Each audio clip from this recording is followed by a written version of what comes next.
अगर आप कैंप लगाते हो तो कम से कम दिव्यांगों के लिए वहाँ सुविधा तो होनी चाहिए। बारिश का पानी बेड़ा होता है, वहाँ नाली है वो ब्लॉक है। आप हमें ये प्रदूषण देकर क्यों मारे हो, हमें शुद्ध ऑक्सीजन दीजिए। डाले में एप्लीकेशन उठवा लो, यानी वो पैसे लेकर के स्टेज तोड़ना चाह रही है। अतिक्रमण कर लिया है मेरे पड़ोसी ने, हटाने के लिए 7 महीने हो गए मुझे, फिर तो है पर मेरी कोई सुनाई नहीं हो रही है। रैंप है तो व्हीलचेयर नहीं है, व्हीलचेयर है तो रैंप नहीं है। जब हमारा टेलीविजन, कूलर, पंखा वो सब जल गया। प्रशासन काम नहीं करेगा तो मैं नगर परिषद चूरू को 1-2 दिन के अंदर अंदर गिराव करांगा। प्राइवेट स्कूलों की दादागिरी है कि वो मास्टर को तनख्वाह देते नहीं, पढ़ा स्कूल है, प्राइवेट स्कूल है। प्रिंस एजू हब सीकर, चाहे सीबीएसई हो या राजस्थान बोर्ड, आईसीएसई हो या कैम्ब्रिज, हर एग्जाम में टॉप रैंक्स और हाईएस्ट सिलेक्शन रेट के लिए सबसे भरोसेमंद नाम प्रिंस एजू हब सीकर। अपनी सफलता की अनूठी कहानी लिखें प्रिंस सीकर के साथ।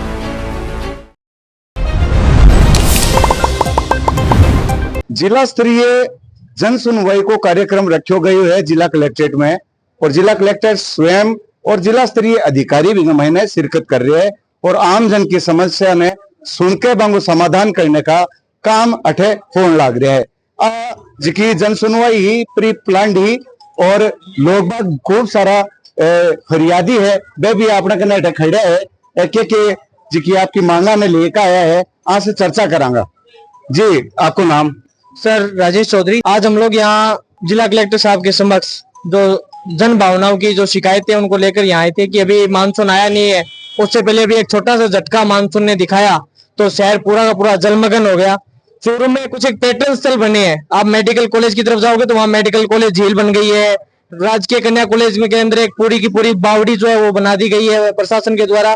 तो मैं प्रशासन को धन्यवाद दूंगा कि आप इसको पर्यटन स्थल के रूप में डेवलप कर दें, क्योंकि इसका समाधान तो आपसे हो ही नहीं रहा है। पहली बार लेके आए हो इस समस्या को या पहले भी दिए है आपने इस समस्या को? मैं 1.5 साल से इन समस्याओं को लेकर कंटिन्यू जिला जन सुनवाइयों के अंदर जब भी मौका मिलता है प्रशासन से मंत्री आते हैं तब उनसे ये सभी समस्याओं को लेकर नियंत्रण मिलता रहता हूँ।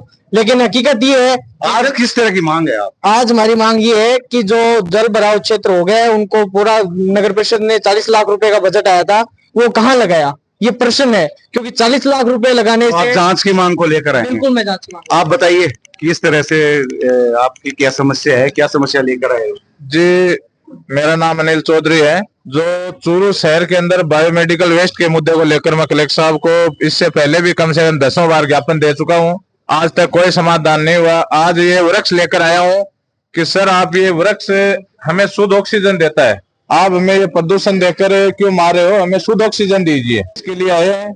और बायोमेडिकल वेस्ट की समस्या पूरे चूरू अकेले शहर की नहीं है, ये राजगढ़, तारानगर, आए दिन न्यूज़पेपर के अंदर आप देखते हैं खुले में बायोमेडिकल वेस्ट जला रहे हैं, खुले में डाल रहे हैं। आपकी समस्या लेकर आए हो सर? मारो नाम हनुमान मल सनोर श्री जसुराम जी साख, निवासी ग्राम चाड़वास। मेरे पिताजी पूर्व सरपंच भी रहे हैं।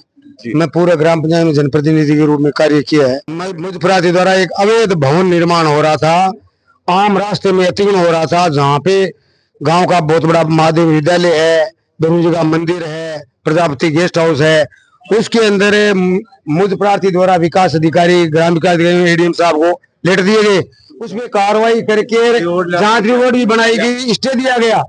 उसके बावजूद आज दिन रात और दिन उनका निर्माण कार्य चल रहा है। स्टे के बावजूद एक तल्ला और निर्माण शिकायत करी गई लेके पहले भी स्टे भी करवा दियो। 16 तारीख का शिकायत करी, 20 तारीख का जांच रिपोर्ट खिलाफ गई और 10 तारीख का स्टे जारी हो गया। उसके बावजूद पुलिस को भी लेटर भेज दिया गया, स्थानीय पुलिस थाना अधिकारी को, डीएसपी को, भाई वही तो निर्माण कार्य बंद हो। दूसरी बात है, अब ग्राम पंचायत प्रशासक एवं ग्राम से मिले और वो दबाव डाले में एप्लीकेशन उठवा लो, यानी वो पैसे लेकर के स्टे तोड़ना चाह रही है। उन्होंने रिश्वत खा करके दबाव में अगर मुझे दबाव में प्रार्थना पत्र उठा लो, यानी इस पे कार्रवाई मत करो, जबकि स्टे किया हुआ है तो स्टे तोड़ने की फिराक में है।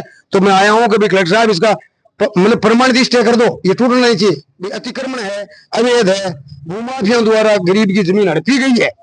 मैं चूरू जिला में जो पुजारियों का मुद्दा उठा मिले हैं, करीबन मैं 2 साल में मैटर में चल रहा। एक गवर्नमेंट को आदेश है राजस्थान सरकार को 12/9/2018 भी अगर पालना हो जाए तो मान पुजारियों को कुछ सरकारी सुविधा मिलने लग जाए। बाकी 2 साल के मायने माने कुछ मिले। मेरे हर जन सुनवाई के मायने बाहर गना आज तानी रसीद पड़ी है भाई, आज तानी माँ को कार्य पुजारी हो रही को नहीं, माँ की कोई सुनाई को नहीं हो रही। ये बात में कलेक्टर साहब ने रोजीना आवाज सुनो मैंने वही आश्वासन दिया जाए कि थाको काम हो जैसी तहसील स्तर पर है, हर तहसील के मायने चूरू जिले के मायने तो थे प्रदर्शन भी करियो बड्डो पुजारी लोग प्रदर्शन करियो में 2022 के मायने भी बाद में प्रदर्शन हो रही है तहसील स्तर पर है नहीं, जो कर्मचारी का काम करेगा नेबर जमा के रजिस्टर में नाम दर्ज करने को पक्को है, जो मतलब सर्कुलर है। अब थे ज्ञापन दे दियोगे? मैं ज्ञापन है जो देश आटे और बाकी तहसील स्तर पर चूरू जिले में एक ही तहसील को नहीं भी मान के पुजारी कोई कार्य हो रही है, सुनाई हो रही है, कोई सुनाई को नहीं हो रही है। कलेक्टर साहब ने बार बार मैं नहीं जो अटार है नहीं जो ज्ञापन दे चुका कह चुका भाई माँ की कोई सुनाई को नहीं पुजारी की, मैं बहुत परेशान हूँ। अब बताइए सर। पुजारियों के अंदर ये था कि जैसे अन्य जिलों के अंदर जैसे प्रतापगढ़ हो गया, सीकर हो गया, हनुमानगढ़ हो गया, और जिलों में भी पुजारियों के नाम जमाबंदी में दर्ज किया गया है विशेष नोट लगा के, लेकिन चूरू जिला ये एक ऐसा मात्र है जिसके अंदर पुजारियों का नाम अभी तक दर्ज नहीं हुआ है। अच्छा, मतलब चूरू एकमात्र जिला रहे पूरे राजस्थान में हो गया? उसकी कॉपी लगा दी हमने साथ में, कलेक्टर साहब को भी दिया है, तहसीलदार जी को दिया, तहसीलदार जी इस प्रकरण को और गोल घुमा रहे। तो टाइम हो गया इन्हें इनको प्रदर्शन करते हुए 2 साल से ऊपर हो गए, और नहीं वो जो ऑर्डर हुए अन्य जिलों में 18 का है। 2023 के अंदर भी ये हुआ है, 2024 में भी नाम चढ़े हैं, 2025 में भी नाम चढ़े, लेकिन पता नहीं चूरू के अंदर ऐसा क्यों है। लेकिन तहसीलदार जी चूरू ये कहते हैं कि भाई सिविल प्रकरण है, सिविल थोड़ी है, बाकी राजस्थान सरकार का सर्कुलर है, राजस्व मंडल का सर्कुलर है, उसके बावजूद भी ये इसको गोल घुमा रहे पूरा पूरा, जबकि होने वाला है अन्य जिलों में हुआ है। आप अभी मिल लिए क्या? नहीं, अभी मिलेंगे।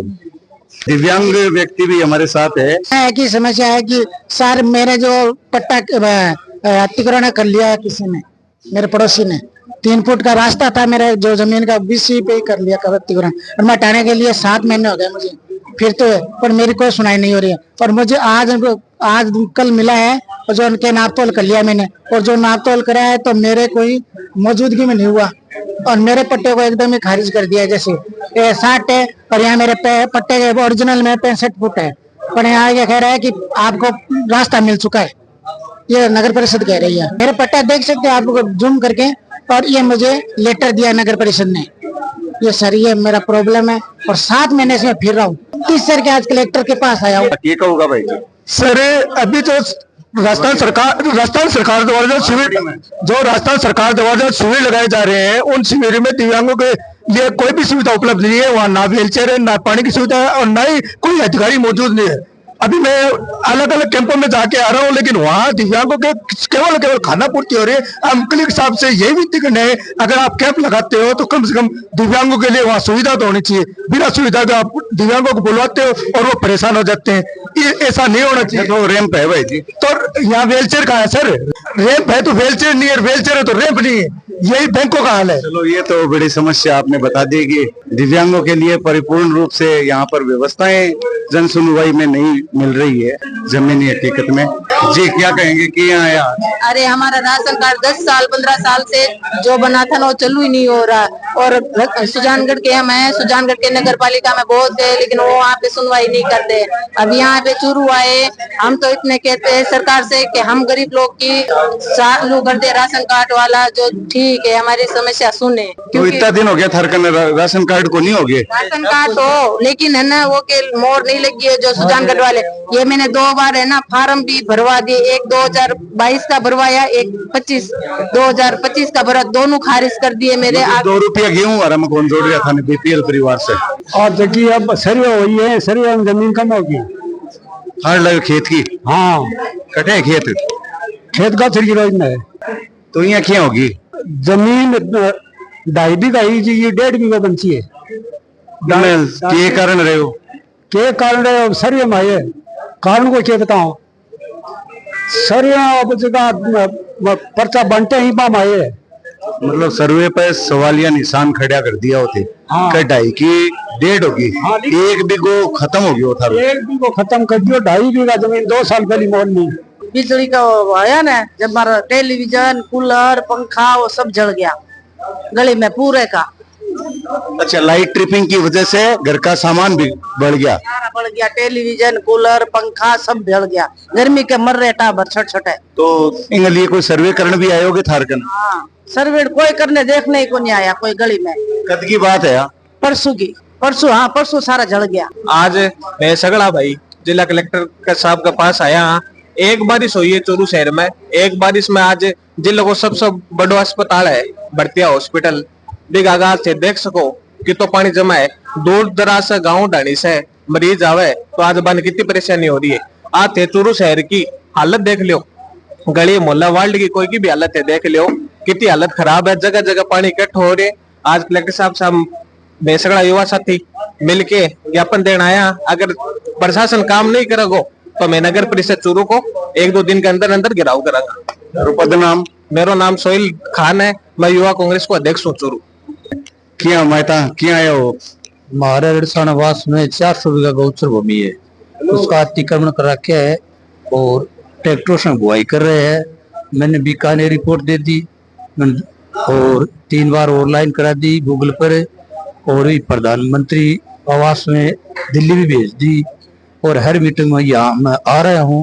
हमारी 400 बीघा गौचर भूमि की बाई करके और अतिक्रमण कर रखा है। कौन है?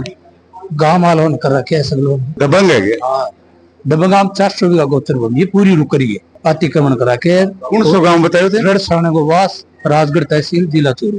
रिडसाना को बास, रिडसाना का वास, रिडसाना को। हाँ, एम गाय परेशान है, हेड परेशान है, और तार बनने के वहां पाट जाते हैं, खून पड़ते हैं, और पक्का तालाब है उसके ऊपर गोबर गिर रहे हैं, इतना भारी है। पूरी कुआन जोड़ान कुंडल सब ये एकला ही आया हो? थारे सागे गांव का आदमी भी है? 50 आदमी मेरे साइन है, मेरे पास मेरी रिपोर्ट 50 आदमी का साइन है। 1 लाख यहाँ पर आ रहा हूँ, 5 साल से आ रहा हूँ यहाँ। 2021 से आज तक मैं सोनाई के माह में आ रहा हूँ। क्या सर क्या आया हो के? बस sir power lifting bench press पहलवान हूँ पावर लिफ्टिंग का, और एक प्राइज मिली है, 4 मेडलों की राशि मिली नहीं। मैंने 9 मेडल जीते थे और पंजे का मेडल भी जीता था, वो अभी चालू हुआ है, उसका पैसा मिलता नहीं। तो कलेक्टर साहब से मैं बात करने के लिए आया हूँ, और हर सुनाई के बारे में मैं जानकारी रखता हूँ, और सेवा हो, जनता की भला हो, इसलिए आया हूँ थोड़ा। सर आपको नाम? नाम प्यारेलाल चोपड़ा, कटसा आया हो सर? कांट से, झुंझुनू जिला। अच्छा, झुंझुनू जिला से ठेकिया। हमारे बेटे ने जो प्राइवेट स्कूल है असल सर सरदार सर के पास, वहाँ पर सन 2016 में पढ़ाई का काम किया था अंग्रेजी का, तो उसका वेतन नहीं दिया आज तक।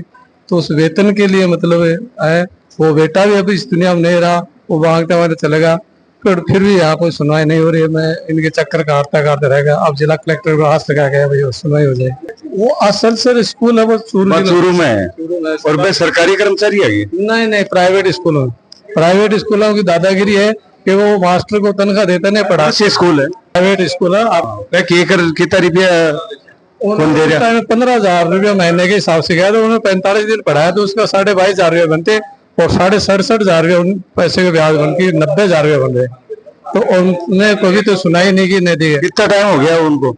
वो एक्सपायर हुआ था, अभी 7 महीने हुए। अच्छे को कोई समस्या लेके आया हो जिला कलेक्टर से? एप्लीकेशन लेके आया के संबंध में? लोया कॉलेज के बाहर वो एक बारिश का पानी बेड़ा होता है, वहाँ नाली है, वो ब्लॉक है, वो सफाई के लिए उसके ऊपर ब्लॉक लगाने के लिए बच्चों को आने जाने के लिए आसानी रहे। और एक कॉलेज लोया कॉलेज हॉस्टल के बाहर नो पार्किंग जोन बनाने के लिए एक एप्लीकेशन हुआ। तो आपका कोई संगठन से हो गया? SFI, ABVP कहीं से? समस्त छात्र हैं, वैसे छात्र है। अब की बार कोई बैनर नहीं है। हॉस्टल के लोया कॉलेज के छात्र वो ये चाहते हैं, तो ठीक है, पहली बार ही मिल रही होगी ये समस्या समय लेकर। यार अच्छी बात है अभी कि थारे जैसा युवा समस्या न जान के और कम से कम स्थायी जगह आके और आपकी गुहार तो लगा रहे हैं, काम हुए लेकिन वो तरीके से हुए, लेकिन कम से कम भी बात न बोल ले तो शरीर सक्षम जगह। तो आज की अभिरुचि थार का मायन आई है जी कि थे लेकर आया होंगे, लिए थारो आभार है। तो क्या नाम है भाई जी? मनोज कसवा। थे भी आगे सगे हो? मैं आगे सगे आया और लोहिया छात्रावास का आगे अवैध नो पार्किंग जोन घोषित कराना है, और लोहिया कॉलेज के परिसर में साफ सफाई नहीं रहती और पार्क व शौचालय गंदगी से भरे रहते हैं। इसके संबंध में हम ज्ञापन लेकर आए हैं यहाँ पर। इससे पहले आपने जिका प्रिंसिपल साहब है ने भी कोई ज्ञापन दिए होंगे? प्रिंसिपल को 2 बार ज्ञापन दे दिया हमने, पर वो भी कोई सुनवाई नहीं कर रहे हैं हमारी। तो आपको मजबूरन जिला कलेक्टर के पास आना पड़ा है? जी सर। जिला स्तरीय जन सुनवाई में हमारे मुख्य बिजली पानी हमारे अर्बन एरियाज़ और रेवेन्यू से संबंधित मसले हैं और ऐसी समस्याएं जो ब्लॉक लेवल ग्राम स्तर के संपर्क पे नहीं डिस्पोज होती है, उस तरह के जो कॉम्प्लिकेटेड मैटर्स है वो आते हैं। और हमारा प्रयास रहता है कि उन कॉम्प्लिकेटेड मैटर्स को कैसे एक एक करके धीरे धीरे सुलझाया जाए। तो इसी क्रम में आज की भी जन सुनवाई हुई है, जिसमें अभी तक 18 लगभग प्रकरण आए हैं और 18 प्रकरणों में से लगभग 6 प्रकरण ऐसे थे जो हाथों हाथ डिस्पोज भी हुए हैं। और अभी जन सुनवाई तो भी चली रही है और भी लोग हैं, हम प्रयास करेंगे कि और अधिक से अधिक प्रकरणों का तत्काल निस्तारण। झलको मीडिया के लिए मैं कौशल शर्मा, कैमरा पर्सन पुनीत सोनी के सागे, ग्राउंड रिपोर्ट।